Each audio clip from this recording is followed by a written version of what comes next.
Good afternoon. This is Nancy Juetten, and we are in for a treat today. I am the host of the Learn More, Earn More show, and I scour the planet to find the most inspiring, amazing experts to bring to you to give you perspective shifts about how you can love your business and love your life. And today is no exception. Today, we are fortunate to have Nancy Matthews in the house, and I want to tell you a little bit about why she is so amazing. Nancy is a multiple best-selling author, an international speaker, and an in-demand high-performance coach and consultant. She's the founder of the Women's Prosperity Network and the People Skills Academy. And oh, by the way, she's probably the biggest fan of Bruce Springsteen on the planet and has seen more than 80 of their shows. One of her visions is to use the power of music to spread the one philosophy that she's co-written with a song with Fizz Anthony, Everyone's the One, that she one day plans to sing with Bruce Springsteen on stage. I love that you're hitting it over the park to throwing Why your hat not? over the fence to swing for it. I love that. Nancy Matthews, so glad to have you here. Oh, I am so grateful to be here, Nancy. And I'll tell you, as far as Bruce Springsteen fans go, I'm probably on the lower spectrum these days. There are people who have seen him 500, 1,000 times. Like this man has a 40-year career. So, while I was raising my kids, I didn't go to as many shows. So it's wonderful. And I love music and I love you. And I'm so grateful for what you're doing for all of your community and just loving their businesses as they love their lives even more. Like that's the sweet spot. It sure is. And I think that there's never a better time to make that happen than right now. And that's so Mhm. relevant to what it is that you love to talk about. You've written a book called The One Philosophy. And I want to know, what is it and why do we need to embrace it right now? Mm. So, the one philosophy is a way of being where you intentionally choose to see every single person that you meet as the one. So let me give you a little background, although you probably get it to some degree. I noticed years ago that my own behavior, as well as others, when we think we're in the presence of somebody who's the one, that next best client, the person who's going to give you the referral, the person who's going to hook you up with tickets to see Bruce Springsteen, any of those ones, when we are in their presence, we tend to treat them with a little bit more attention and respect. We place more value on them. And back in 2008 or 9, when I had this little epiphany myself about my own behavior, I was being interviewed to be on a TV show. And I was like, oh, maybe she's the one that's going to help me get a TV show. Oh, I better make sure that I look real good and pay close attention and listen carefully. And then I thought to myself, why wouldn't we treat everyone we meet that same way as the one? So I started this little experiment everywhere I went, whether it was the supermarket, a restaurant, a networking event, a conference, the person serving me my meal, the attendant in the restroom, right? Wherever I went, I just started being really interested in the people, genuinely looking in their eyes. And let me tell you, Nancy, when I started doing this, magic unfolds. What we're doing when we're treating people as the one is responding to everyone's most basic need. See me, let me know I matter. And Hmm. it's mostly easy to do, and we can talk about that a little bit later. I love that. One of the things I've often said, and I heard it first from another Nancy named Nancy Solomon. She said, Mhm. women especially have a desire to be seen, heard, and celebrated. And I often have added and compensated. But to be seen and heard and celebrated is just this basic human need that we all have to be feel as if we're important. Yeah. And it goes back to the golden rule, right? Do unto others. And I think most religions, most families Be nice to your neighbor, be nice to people, treat people how you want to be treated. Like it's the way that, we've set the bar of society. But how come we don't always do it? Well, why is that? Just curious. So what's interesting is as I've been sharing the one philosophy, like I started teaching about this when I had my own epiphany, and audiences just responded to it so well. Like Nancy, we go into events, and as a matter of fact, I remember this about hearing you speak. So you are brilliant when it comes to bios and getting on podcasts and all the things that will make it easier and better for people to choose to have us on their shows. You're brilliant at this. And you're also, heart-centered and soulful and inspiring.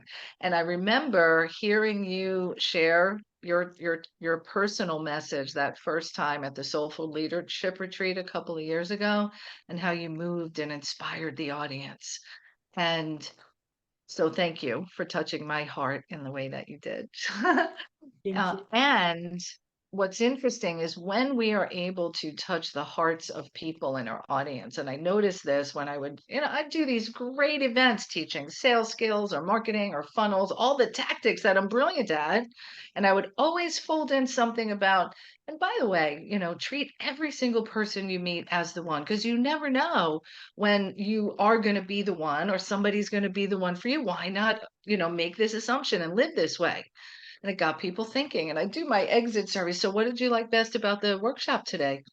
And I'm expecting them to say, oh, the way you showed me how to build a funnel, or to myself, that one philosophy. Right. So it resonates with people because it's part of how we want to be treated as well. And, people try to do it.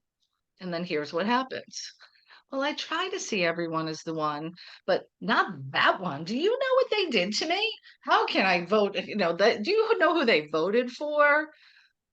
So that's the reason I created the People Skills Academy, was to help Mm. people move beyond those um, perceptions and judgments that block us from true human interaction. And that's the reason it's so important today. I love that. And thank you so much for those lovely comments about my own super skills. I'm honored by them.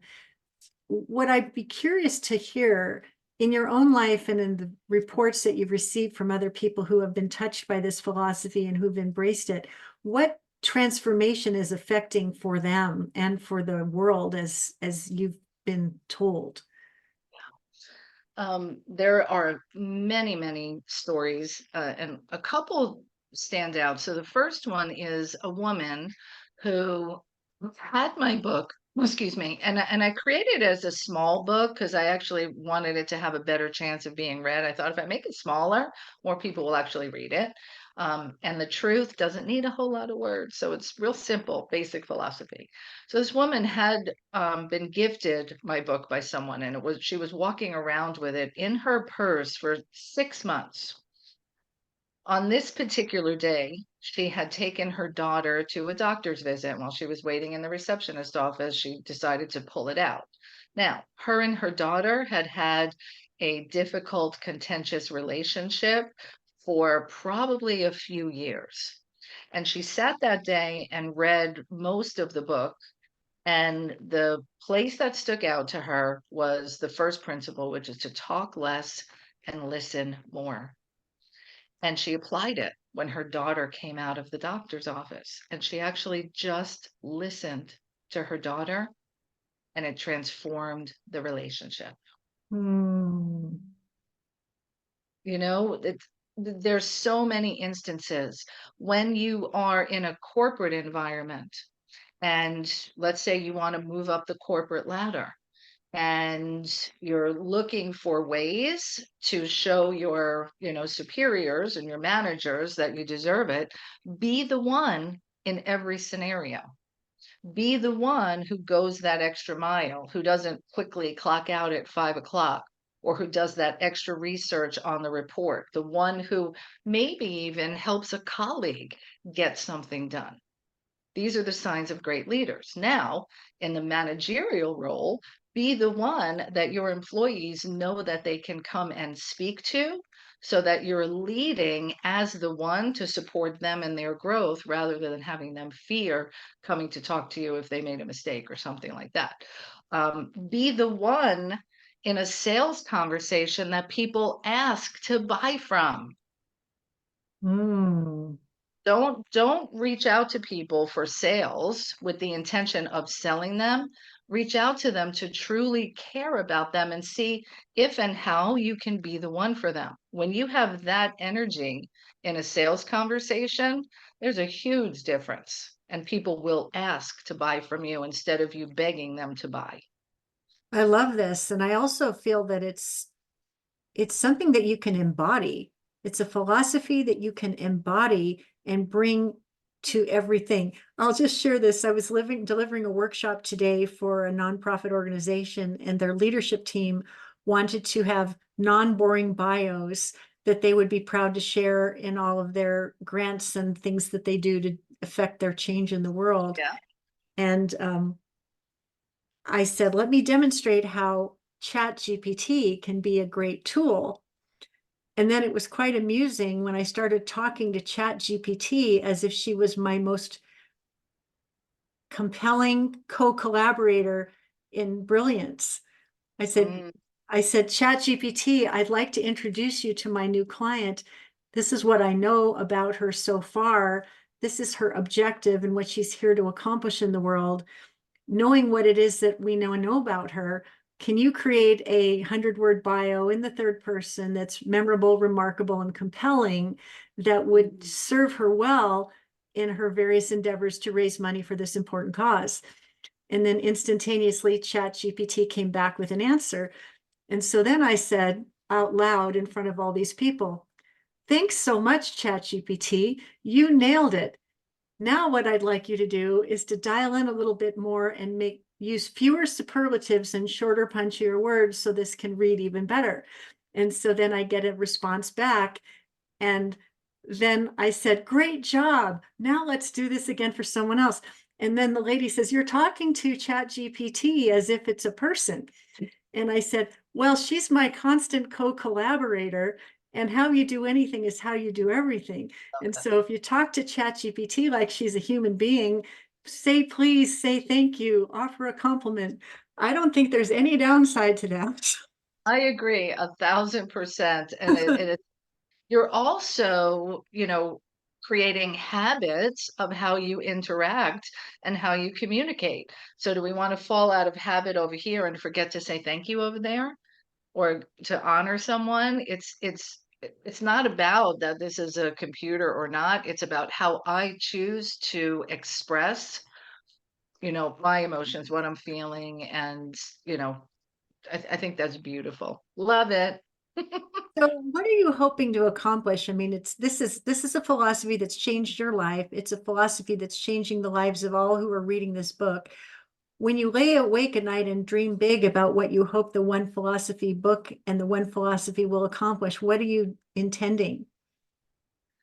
My big, big goal is that it will actually heal the world and bring people together, because they will have a desire and intention to see everybody as the one and have skills to be able to recognize that when their own fears, angers, doubts, um, perceptions, misconceptions of others show up, that's the opportunity for communication to create clarity, as opposed to um, divisiveness and separating. So So that's when my someone big, is, big I dream. love the vision. I'm holding that for you. And not every day is a e-ticket at Disneyland. Sometimes life hits the fan. Sometimes things go wrong. Sometimes sparks are flying. Sometimes people fall short of expectations for performance. In those clutch moments when one might be feeling a whole surge and range of emotions, do you have any particular coping strategies in terms of reminding yourself to talk yourself down from the ledge and remember the One Philosophy in that clutch moment? What a great question. Thank you for that. I had some of those just yesterday. right? Oh, tell Life, us more. Tell us more. life is not perfect. People are not perfect. I am not perfect. I get cranky. I get upset at things. The difference in the quality of my life as well as the people around me is just as you said, having tools to recognize that I'm not being the one or I'm not feeling connected. So my go-to tool, and we don't have the time to get into the depth of it here today, but my go-to tool is a practice called Ho'oponopono. It's a Hawaiian forgiveness prayer. And when the key is if I am feeling upset, angry, hurt, um, scared, worried, doubtful, if I'm feeling any of those things, what I've learned to do is number one, recognize I'm having those feelings and become aware of it. And sometimes I need people around me to help me, Nancy, right? Because I'm emotional. We get emotional about things. So being able to recognize and have awareness that I'm feeling those things, and I'd really rather not feel those things. I'd rather come from love and understanding and belonging and compassion and connectedness. So this prayer of Ho'oponopono is a quick way to bring me back into that. And it's part of one of the principles of living the one philosophy is owning your life with 100% responsibility. Hmm.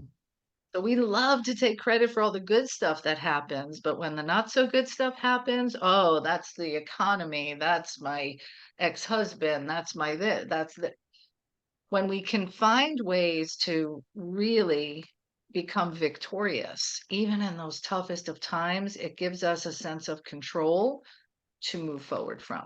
Without that, we can stay stuck. And that's not always easy. So if you happen to be in the midst of something and you're watching this, I'm not here with some pie in the sky theory that maybe works for me, but you don't think it could work for you. There's a way for it to be applied to you to find that seed of hope to lift you to the next level and the next level and the next level. Excellent.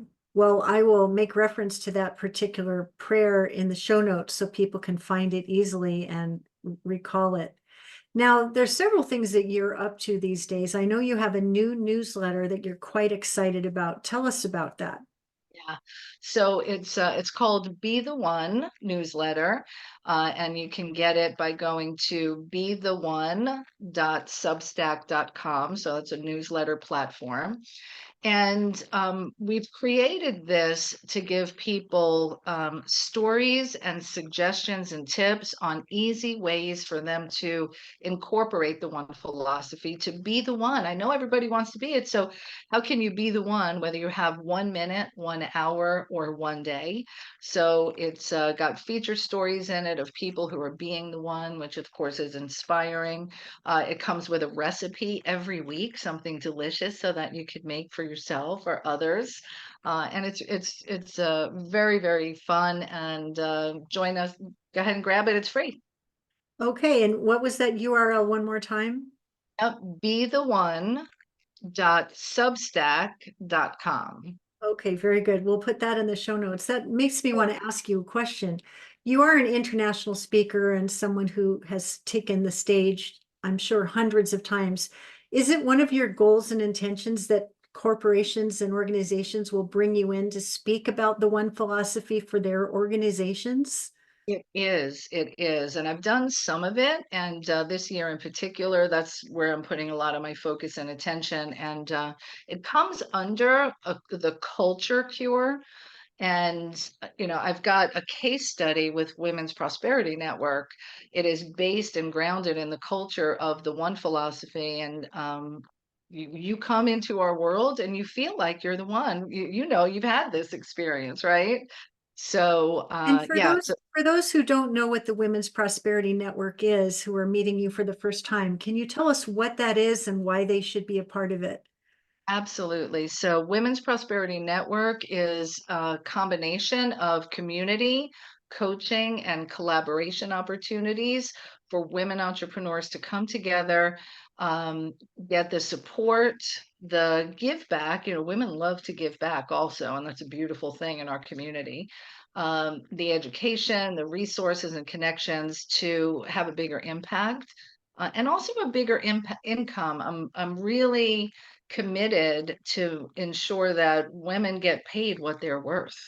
Right. And sometimes it's outside forces that may have caused the beginning of it, but we get to own it right here, right now. So we're very committed to that, to so that there's more women at the table. We're still in the minority in so many ways, and particularly women of color. So we need to get more women at the tables. We're making decisions where it counts. Now, I'm for those who are just finding out about Women's Prosperity Network, they can go to womensprosperityNetwork.com to learn more about it. And just give us a little bit of, it was an idea that you and your two sisters had way back in the day. It started as a bright idea. How many people are a part of it now? And what are some of the things you're most proud of about that? Fun question. So we started in 2008. And if you remember what life was like in the US in 2008, here we Yes, go. I We're remember. starting a brand new business. I remember that so vividly. I can chapter by Most, chapter and verse. That was a tough, tough time. and we decided to do this at that time because there's always a way to create money. I've been a single mom from the age of 24, just providing for my kids myself. And I always found a way to feed my kids and raise them up to the next level.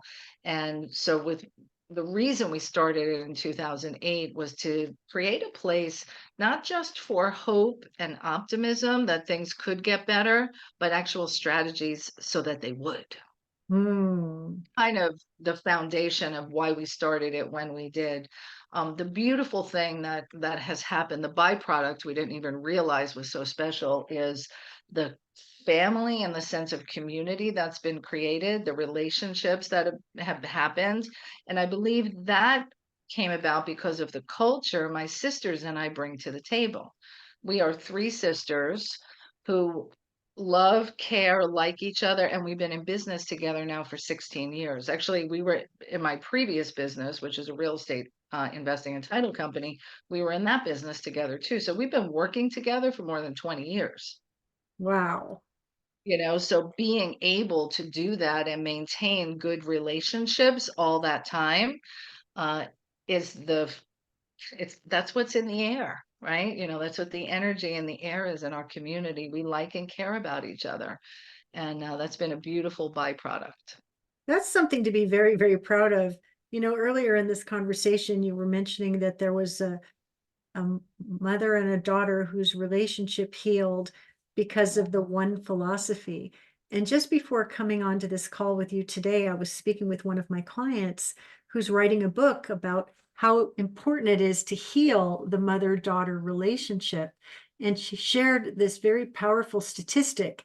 She said that 83% of mothers and daughters are at odds with each other just about all of the time. 83%.